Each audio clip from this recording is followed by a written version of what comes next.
Then they came to Jericho, as Jesus and his disciples, together with a large crowd, were leaving the city.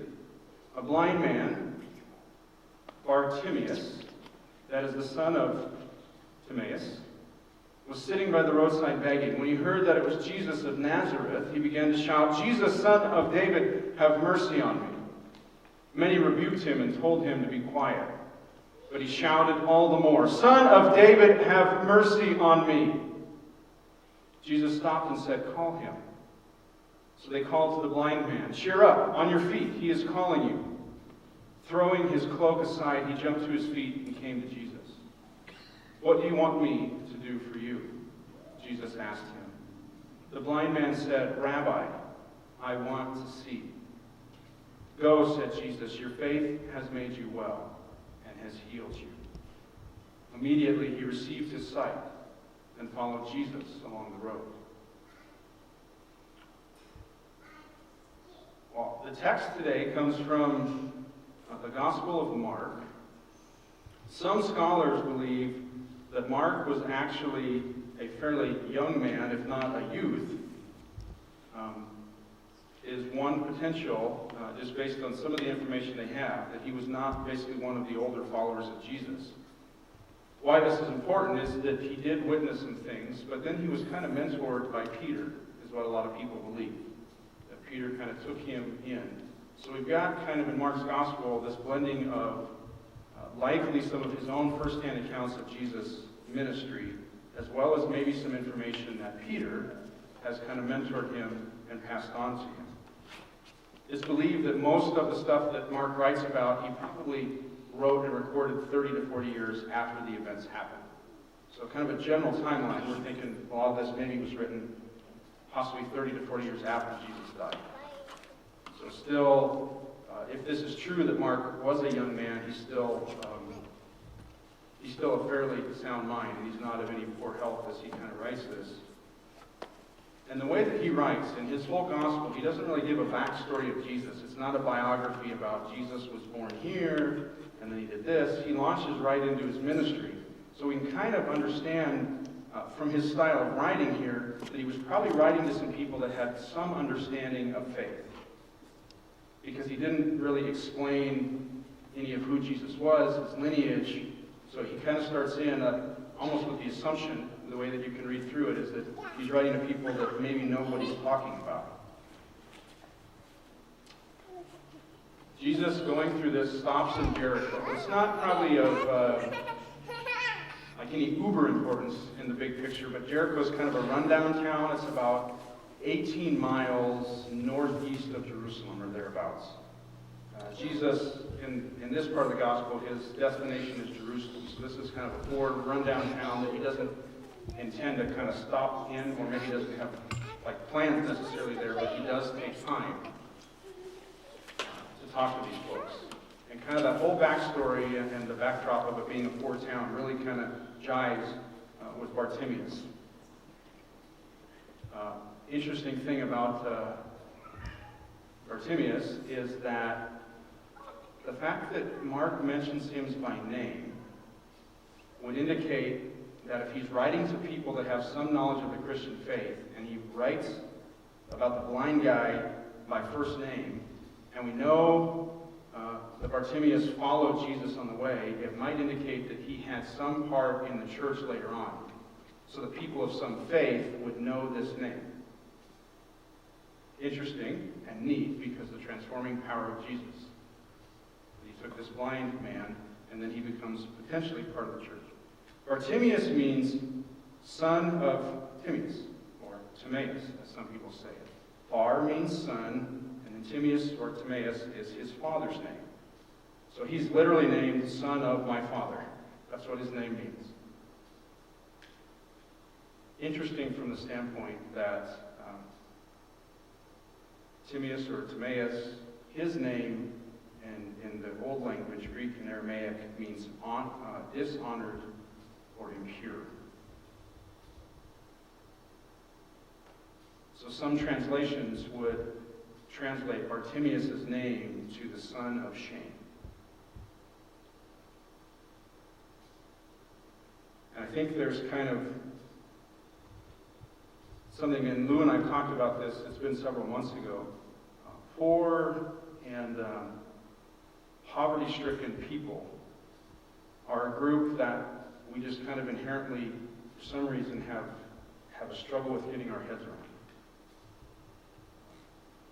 Bartimaeus was blind, as the scriptures say, and it's just kind of this thing that's kind of been deep-seated in people for a long time, that maybe somehow he deserved that lot in life.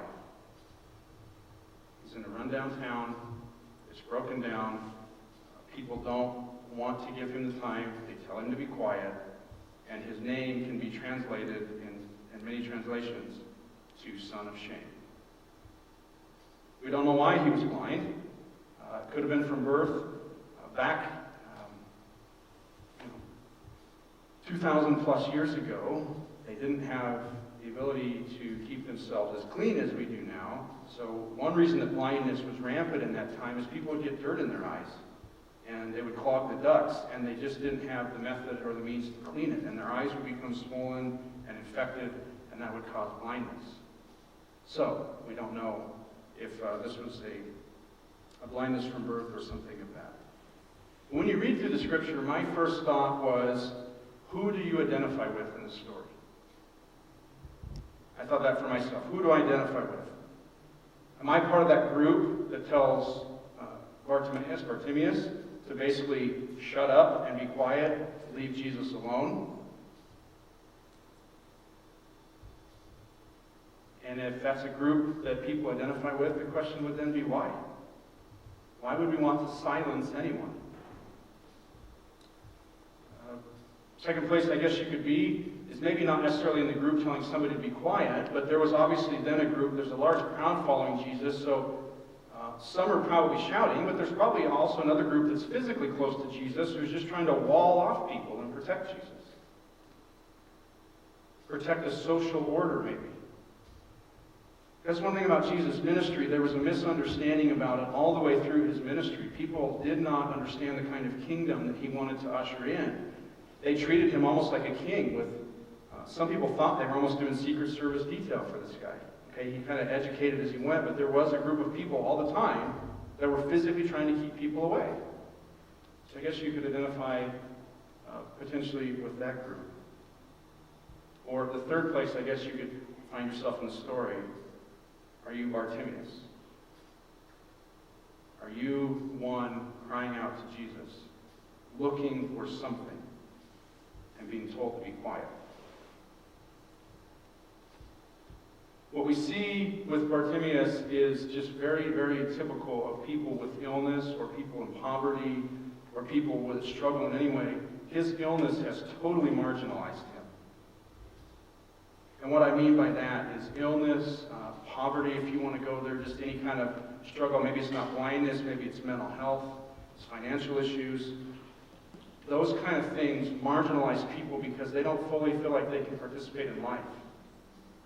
People that don't feel well, that are ill, they can't get into places a lot of times. So they're marginalized that way. The kind of stuff that Bartimaeus is dealing with robs him of his confidence. He's isolated.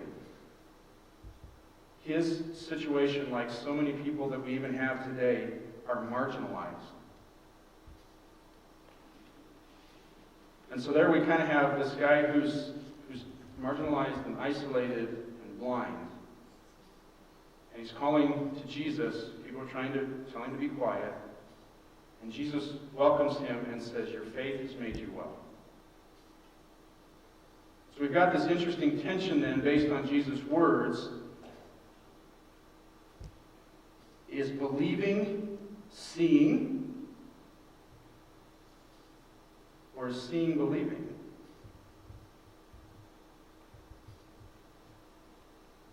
Bartimaeus, however you want to pronounce it, couldn't see Jesus, but he believed. So then the question becomes, what's more important, the eyes or the heart?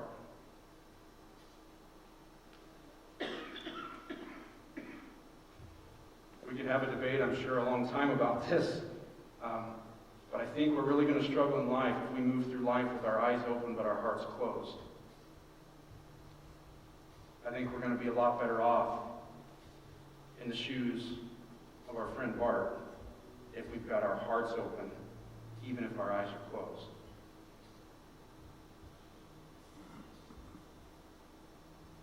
Did you notice what Jesus asks him? What do you want me to do for you? I found that very interesting. Jesus, being the Word, in the beginning the Word was with God. He is God in the flesh. And Jesus is asking a question he probably already knows the answer to. So you have to wonder, why would he ask that? He knows that Bartimaeus is blind. He can see it. And he still asks, what do you want me to do for you?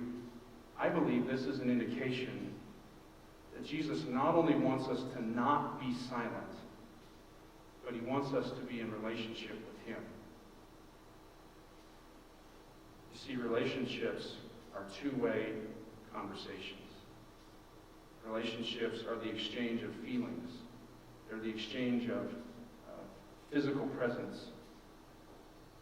Jesus makes no presumptions about Bartimaeus because there is power in speaking to God. In Mark, it says that Jesus' words are, I came not to call the righteous, but the sinners. There's a Greek verb, and I don't know if I'm pronouncing this right, lusozo, S-O-Z-O, it means to save or heal. Bartimaeus was healed, and Jesus says, your faith has made you well.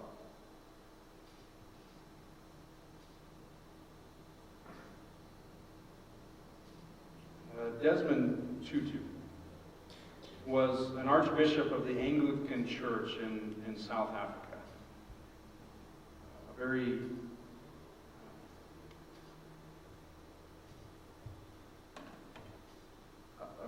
good man that strove for peace. And Bishop Tutu shares the story of a young black man who had been blinded by police forces. And Lou and I asked him how to pronounce this word this morning, apartheid or apartheid.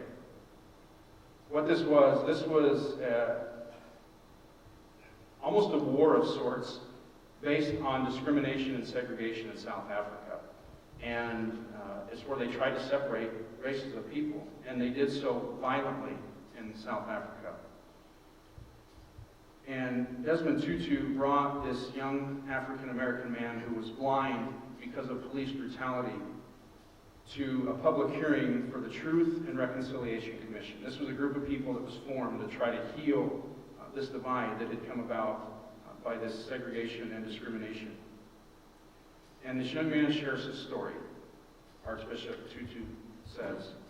And when he finished telling his story, one of the people on this committee said, how do you feel? And the man is still blind. Telling his story didn't heal him of his blindness. But he has this broad smile on my face, and he said, you have given me back my eyes. Desmond Tutu observed, there is great healing power in the ability to tell your story. No longer being an anonymous, faceless non-entity, but having the ability to be speaking and to be recognized. For that young man, this was the way that his healing took place, the restoration of his dignity.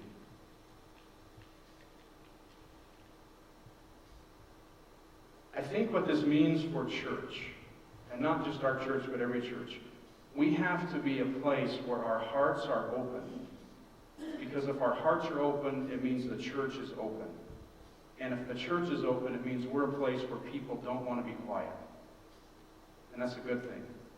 People either don't want to be quiet because they want to share their faith, or people that need to be heard have a place that will listen. In the story, healing is an important part of the story. Jesus actually healing Bartimaeus is important. But I don't think that's the most important part. The most important part is when Jesus says, your faith is what makes you well.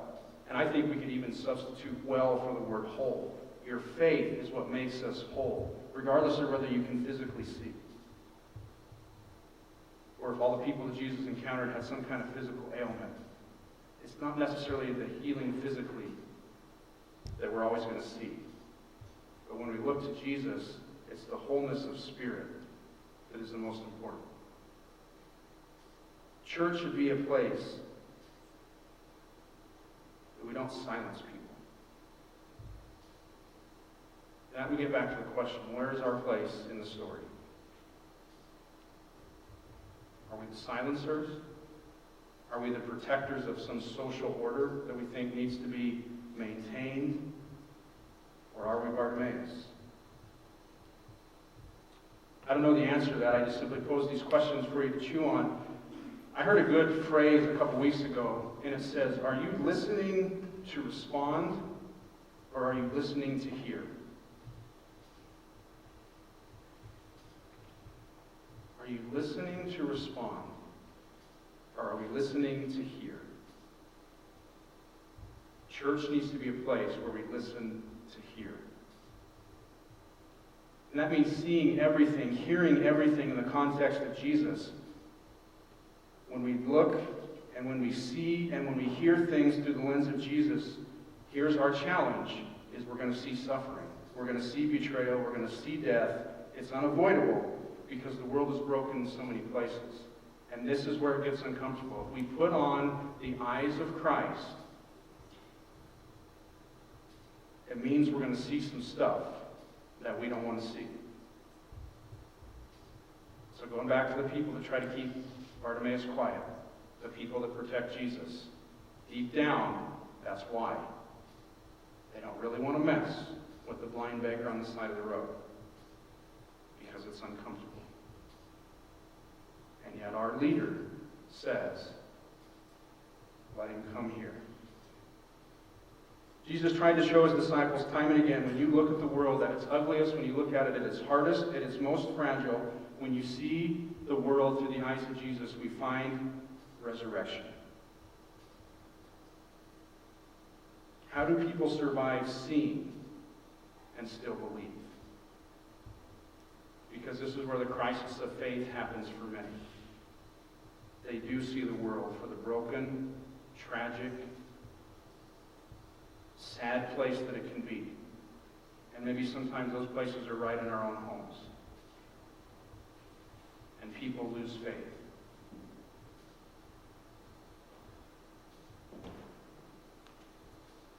So how do we get through that? How do, as a church, we be a place that can help people through those times? And I believe it's just as simple as Bartimaeus did. No matter what happens, we follow his example. We begin with Jesus.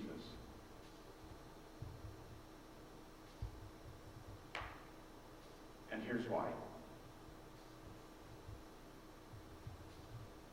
We cannot be quiet because the fact that somebody was willing to die for us is the loudest message the world has ever heard. Amen.